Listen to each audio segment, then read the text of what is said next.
नमस्कार. 10वीचा निकाल लागला की सर्वांच्याच मनात एक मोठी धाकधूक असते, बरोबर? विद्यार्थ्यांसाठी आणि विशेषतः पालकांसाठी हा एक अत्यंत महत्त्वाचा टप्पा असतो, कारण इथूनच भविष्याची खरी दिशा ठरत असते. आजच्या या विशेष सादरीकरणात आपण याच वळणाविषयी अतिशय सखोल आणि सोप्या भाषेत माहिती घेणार आहोत. चला तर मग सुरू करूया. आज आपण नेमकं काय काय पाहणार आहोत यावर एक नजर टाकूया. सुरुवातीला आपण या निर्णयाचं महत्त्व समजून घेऊ. त्यानंतर सायन्स, कॉमर्स आणि आर्ट्स या नेहमीच्या शाखा, मग डिप्लोमा आणि ITI सारखे प्रॅक्टिकल मार्ग. याशिवाय आधुनिक व्होकेशनल कोर्सेस आणि सरकारी नोकऱ्यांबद्दलही आपण बोलणार आहोत. शेवटी योग्य मार्ग कसा निवडायचा आणि पालकांसाठी एक अत्यंत महत्त्वाचा संदेश. तर पहिल्या भागाकडे वळूया. अत्यंत महत्त्वाचा निर्णय हाच तो टप्पा आहे जो एका संपूर्ण व्यावसायिक आयुष्याचा भक्कम पाया रचतो. 10वी नंतर पुढे काय? हा प्रश्न ऐकायला जरी साधा वाटला तरी तो थोडा दडपण नक्कीच आणतो. पण काळजीचं काहीच कारण नाही. हा टप्पा खऱ्या अर्थाने आयुष्य बदलणारा नक्कीच आहे, पण जर एका योग्य आणि पद्धतशीर मार्गाने विचार केला तर हाच गुंतागुंतीचा वाटणारा निर्णय एकदम सोपा आणि स्पष्ट होऊ शकतो. आता वळूया दुसऱ्या भागाकडे. सायन्स, कॉमर्स आणि आर्ट्स या आपल्या पारंपरिक आणि सर्वाधिक लोकप्रिय असलेल्या 3 प्रमुख शाखा. या बिग 3 शाखा नेमक्या कोणासाठी आहेत आणि त्यातून भविष्याचे कोणते रस्ते खुले होतात ते आपण एक एक करून पाहूया. सर्वात आधी येते ती सायन्स म्हणजेच विज्ञान शाखा. ज्यांना गणिताशी खेळायला आणि नवनवीन तंत्रज्ञान जाणून घ्यायला मनापासून आवडतं त्यांच्यासाठी हा मार्ग एकदम परफेक्ट आहे. इथून पुढे MBBS, इंजिनिअरिंग, आजकालचं प्रचंड चर्चेत असलेलं आर्टिफिशियल इंटेलिजन्स, NDA आणि बायोटेक्नॉलॉजी असे अनेक भारी मार्ग खुले होतात. याचा सगळ्यात मोठा फायदा म्हणजे भविष्यातील प्रचंड संधी आणि उत्तम पॅकेज असणाऱ्या नोकऱ्या. पण एक छोटीशी अट आहे बरं का. विज्ञानातल्या संकल्पना सतत एकमेकांवर अवलंबून असतात, त्यामुळे इथे खूप जास्त मेहनत आणि सातत्यपूर्ण अभ्यासाची खरोखरच मोठी गरज असते. दुसरी महत्त्वाची शाखा म्हणजे कॉमर्स म्हणजेच वाणिज्य. बिझनेस, अकाउंट्स किंवा फायनान्स म्हटलं की ज्यांच्या डोळ्यांत चमक येते त्यांच्यासाठी हा उत्तम मार्ग आहे. चार्टर्ड अकाउंटंट म्हणजे CA, कंपनी सेक्रेटरी, बँकिंग क्षेत्र, MBA किंवा अगदी शेअर मार्केटमध्येही यातून जबरदस्त करिअर करता येतं. इथे व्यवसायाचा अतिशय सखोल आणि प्रॅक्टिकल ज्ञान मिळतं. आणि सगळ्यात भारी गोष्ट सांगू, सायन्सच्या तुलनेत कमी शैक्षणिक खर्चात उत्तम कॉर्पोरेट करिअरचे भक्कम पर्याय इथे उपलब्ध होतात. आणि तिसरी पण तितकीच ताकदवान शाखा म्हणजे आर्ट्स म्हणजेच कला. समाजात असा एक गैरसमज असतो की आर्ट्समध्ये जास्त स्कोप नाही, पण हे साफ चुकीचं आहे. ही शाखा म्हणजे सर्जनशीलतेचं आणि प्रशासकीय सेवांचं मुख्य केंद्र आहे. ज्यांना लेखनाची, इतिहासाची किंवा भाषांची आवड आहे ते इथे नक्कीच चमकू शकतात. शिक्षक, पत्रकार, वकील, मानसशास्त्रज्ञ आणि विशेषतः UPSC किंवा MPSC सारख्या स्पर्धा परीक्षा द्यायच्या असतील तर हा मार्ग अत्यंत फायदेशीर आणि सशक्त ठरतो. आता तिसरा भाग डिप्लोमा आणि ITI.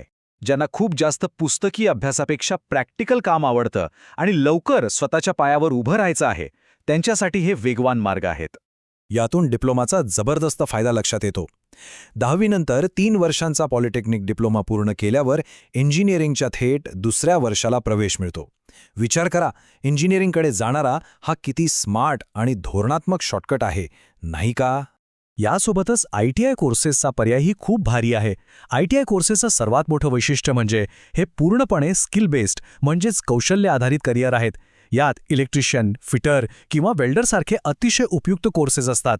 याचा सर्वात मोठा फायदा म्हणजे कोर्सेसचा कालावधी कमी असतो, शिक्षण पूर्ण झाल्यावर लवकर मिळणारी नोकरी आणि विशेषतः सरकारी क्षेत्रात मिळणाऱ्या सुरक्षित नोकरीच्या उत्तम संधी.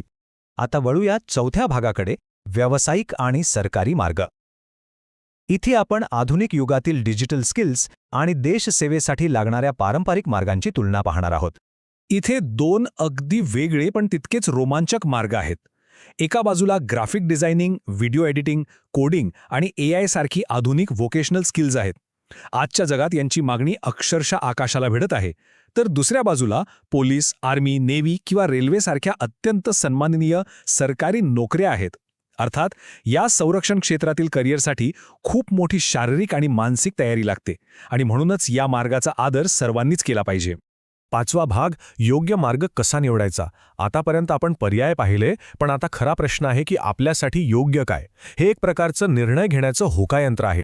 तर हा सर्वात महत्त्वाचा प्रश्न, योग्य मार्ग कसा निवडायचा.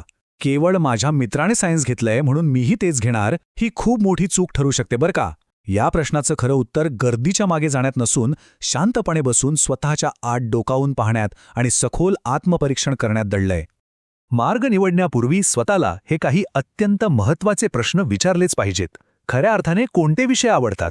प्रॅक्टिकल काम करायला जास्त आवडतं की थिअरीचा अभ्यास? भविष्यात एखाद्या कंपनीत नोकरी करायची आहे की स्वतःचा व्यवसाय सुरू करायचा आहे? एका जागी बसून अभ्यास करण्याची खरी रिअलिस्टिक क्षमता किती आहे? आणि सगळ्यात महत्त्वाचं, दीर्घकालीन ध्येय काय आहे? या प्रश्नांची प्रामाणिक उत्तरे अचूक दिशा ठरवायला नक्कीच मदत करतील. आज जग खूप वेगाने डिजिटल होत आहे, त्यामुळे भविष्याचा विचार केला तर AI, technology, data science, cyber security, healthcare आणि डिजिटल मार्केटिंग यांसारख्या आधुनिक क्षेत्रामध्ये सर्वाधिक मागणी निर्माण होत आहे. दीर्घकालीन ध्येय या उच्च मागणी असलेल्या आणि भविष्यात खूप मोठा वाटा असणाऱ्या आधुनिक क्षेत्रांशी जोडणं नक्कीच शहाणपणाचं ठरू शकतं. आणि आता 6वा आणि अत्यंत महत्त्वाचा भाग, पालकांसाठी एक खास संदेश. या संपूर्ण प्रवासात पालकांची भूमिका एका गाईडची म्हणजे मार्गदर्शकाची असते आणि हे मार्गदर्शन समजून घेऊन अत्यंत सहानुभूतीने करणं खूप गरजेचं आहे. तर इथला सर्वात कळीचा मुद्दा हा आहे की केवळ 10वीत मिळालेल्या गुणांवरून कोणतीही शाखा निवडू नये. परीक्षेत मिळालेले मार्क्स हे शेवटी फक्त आकडे असतात. ते भविष्यातील यशाचं एकमेव किंवा अंतिम मोजमाप नक्कीच असू शकत नाहीत. अनेकदा कमी मार्क्स मिळवणारे विद्यार्थी त्यांच्या आवडीच्या क्षेत्रात खूप मोठी झेप घेतात. पालकांनी विद्यार्थ्यांकडे एका व्यापक दृष्टिकोनातून पाहिलं पाहिजे. विद्यार्थ्याची खरी आवड कशात आहे, त्याच्या नैसर्गिक क्षमता काय आहेत, स्वभाव कसा आहे आणि कोणती उपजत कौशल्य त्याच्याकडे आहेत. समाजाच्या किंवा नातेवाईकांच्या कोण काय म्हणेल या दबावाला अजिबात बळी न पडता या सर्व गोष्टींचा एकत्रित विचार करून विद्यार्थ्याला योग्य दिशा दाखवणं ही पालकांची खरी जबाबदारी आहे. इतरांचं आंधळेपणाने अनुकरण करून गर्दीच्या मागे जाण्याची प्रवृत्ती नेहमीच धोक्याची असते. त्याऐवजी विद्यार्थ्याची खरी क्षमता ओळखून आणि वेळ पडल्यास तज्ज्ञांचं योग्य मार्गदर्शन घेऊन टाकलेलं पाऊल करिअरमध्ये नेहमीच प्रचंड समाधान आणि खात्रीशीर यशाकडे घेऊन जातं. आजच्या या विश्लेषणाचा शेवट एका अत्यंत प्रेरणादायी विचाराने करूया.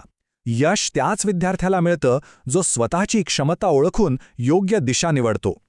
या सादरीकरणामुळे हा महत्त्वाचा निर्णय घेण्यासाठी विद्यार्थी आणि पालकांना एक स्पष्ट दिशा आणि आत्मविश्वास नक्कीच मिळाला असेल. या माहितीचा उपयोग करून भविष्यासाठी एक उत्तम मार्ग नक्की निवडा. पुढील वाटचालीसाठी खूप खूप शुभेच्छा.